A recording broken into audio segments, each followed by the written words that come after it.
Hi, Farzana. Thank you so much for talking to BPF. You started your career in accounting and then moved into PR. What led you to this transition? Well, I think every good Asian person starts off doing accounting or law or finance, and I didn't even know that PR existed. It wasn't a world that even was on my radar whatsoever. So I was scared of blood, so I thought I can't be a doctor or a dentist. So I ended up segueing into accounting, and I did that for 10 years, and I actually really thoroughly enjoyed it. But then my world opened up, and I discovered the world of public relations, and I realized that was the one for me. What inspired you to launch Curzon PR and what was your vision for it?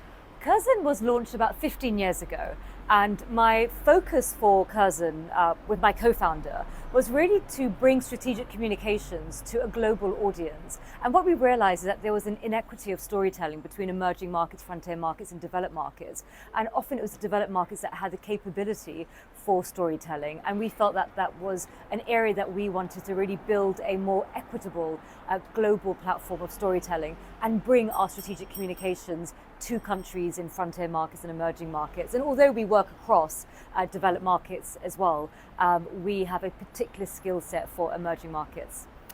Now, as a British Pakistani woman in the PR world, did you encounter any barriers? And if you did, how did you navigate them? It's really difficult to tell when you're being discriminated against because you pitch for work and you could get work because actually your proposal is the best from the set, or you could get it because actually they have an affinity, a cultural affinity, or perhaps they don't like the fact that you are a British Pakistani or a woman. So I think in life we come with a whole bunch of privileges as well as disadvantages, and you never quite know because racism is quite insidious. It's something that they don't say, sorry, you didn't get the job because we don't quite like the colour of your skin. So it's really hard to put your finger on it. And I think we live in a very different world. Racism is still there, but it's much difficult to identify, and it's very difficult. It's very different from the world that, for instance, our parents, when they came from Pakistan, it was very overt. My father used to say he would walk down the street and you'd have these signs, saying no dogs, no Irish, no P words, and it was very overt. And I think now when we navigate this corporate world, you just don't know if you're being discriminated against or not. So it's really hard. So I can't actually say that there was an instance. I have had some feedback saying I didn't get the job because they didn't like a certain characteristic of mine, i.e. gender or ethnicity or religion. But on the flip side, there are also people who want to work with me because they feel that that actually brings a lot of value to the table. Mm-hmm. So raise that up. PR has evolved significantly with digital media and social media. How has Curzon PR adapted to these changes? It's been such a wild ride, 15 years, and I remember starting off doing only media relations with a little bit of events. And I remember social media coming up and we were thinking, is this a fad? Should we invest in it? Should we not? And then all of a sudden it just blew up. And so 15 years, the whole media landscape has completely fragmented. So you've got multiple social media platforms. You also have generational divides. The old generation goes on Facebook, young got on Snapchat and TikTok. You've got gender divides. You've got men, skewing more for YouTube, you've got women skewing more for Instagram. You have now political divides. You've got the left going towards blue sky, the right going towards X. So it's extraordinary that it's not just proliferating, but it's also you're having these little ecosystems of of groupings of people with their values going on different platforms. So it's been really interesting. The way that we survive is we are constantly curious. We see what changes are happening and we adapt, because the only constant in life, and in particularly in public relations, is change. Storytelling is at the heart of PR. What are your top tips for crafting compelling narratives?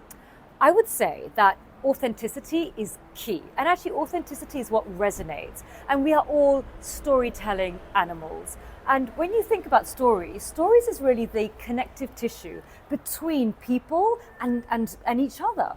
And so what we often find is you go to the basics. The basics are truth, authenticity, and emotion. Emotion carries stories like nothing else. It's a propellant of storytelling.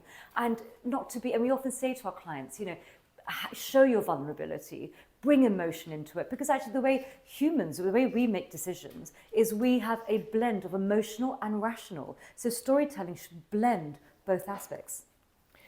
What advice would you give to aspiring entrepreneurs, particularly British Pakistanis looking to break into PR or marketing for that matter?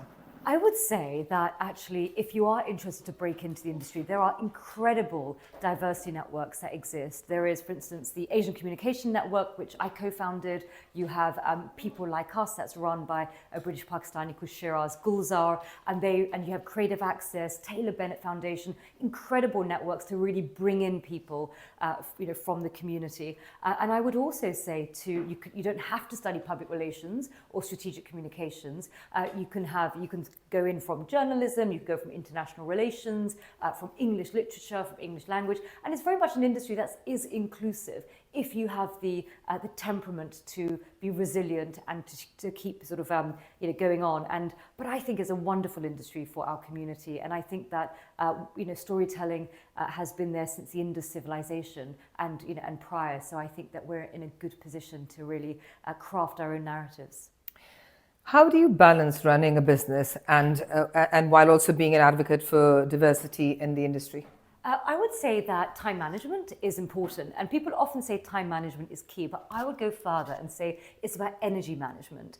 There are some people in life that you meet and they drain your energy, and there are some people that you meet that actually really boost your energy. So I would say focus more on energy management rather than time management. Have people around you that really energize you. And that means really, from an agency perspective, choosing clients that you're really passionate about, and also working with colleagues that really do inspire you and who share your values. And I think that if you're lucky enough to build a community around you, be it from clients or from colleagues that share your values, that you feel energized by, then actually you can juggle a lot of balls and you can go far in life. Mentorship is a big part of professional growth. Have you had mentors or do you mentor others? Do you know what? I've never really had mentors, but I consider the entire world to be my mentor. A book that I read, a podcast that I listen to, a YouTube short that I consume. And so for me, everybody's a mentor, and they don't have to be in a prominent position. I often speak to Uber drivers about life, about how they feel, and I get my inspiration and my mentorship from everybody, from my relatives to my 16-year-old daughter to strangers on the street.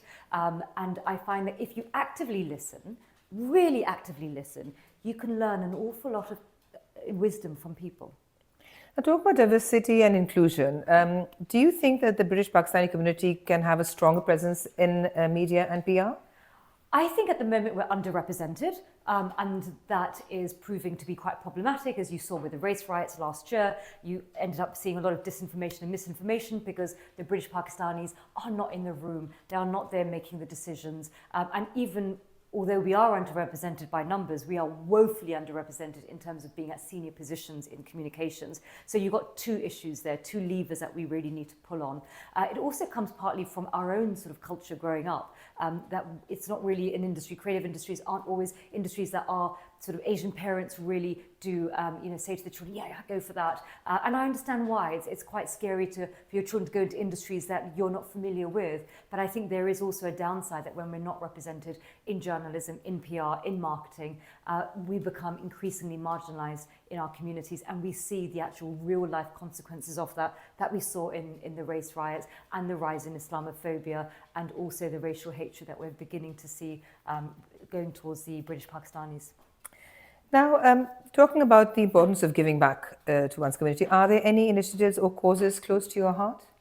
Well, I would say, for me, diversity in media is very close to my heart, which is why I co-founded the Asian Communication Network for journalists, marketers, and PRs, to really build community, to help network, and to also not have this scarcity mindset where you sort of feel as if there's only room in the top for one or two Asian women or men, to really break down those sort of barriers that we often have. A lot of marginalized communities, they often suffer from breaking each other down rather than actually lifting each other up. So really that community is so critical, so important, because I think that's the only way communities thrive, is really by supporting each other and not being competitive, and understanding that if one wins, we all win.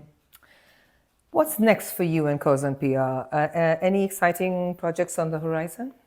Gosh, well, I would say that, I mean, every single project that we have, I'm really passionate about. We're very blessed to have interesting work. We're doing a lot of work in the Islamic world, which is really exciting for us. And, you know, we really get to see the true diversity of the Islamic world working in countries from the GCC, you know, to across South Asia. So it is something, you know, I very much believe in. I would say that in terms of upcoming, we have just signed up the Aga Khan Foundation and are very inspired by the work that they do. They do incredible humanitarian work, extremely well respected community that really do believe in giving back. And I think that it's a project that really shares our values. So we're excited to start working with them. Lastly, Farzana, any advice for British Pakistanis, youth and young professionals? I would say follow your enthusiasm, your bliss, even if that means that that takes you to uncharted territories. I didn't know anything about public relations, and it was really scary leaving something like accounting to go into public relations. But I really think that if you're passionate about something, you will be more likely to be successful, and the money will follow, because actually if you're successful, and you're passionate about something, you will ultimately spend much more time and much more attention on your craft, and you'll get better and better and better. And I think passion is really that sort of, you know, that engine that should be behind success. And success isn't always material. Success is going to bed with a smile on your face. It's not about the money in your bank. Thank you, Farzana. Thank you so much for taking time out to speak to us, and Dante as well in the background. Thank you, Farzana. Take care. Thank you. Thank you.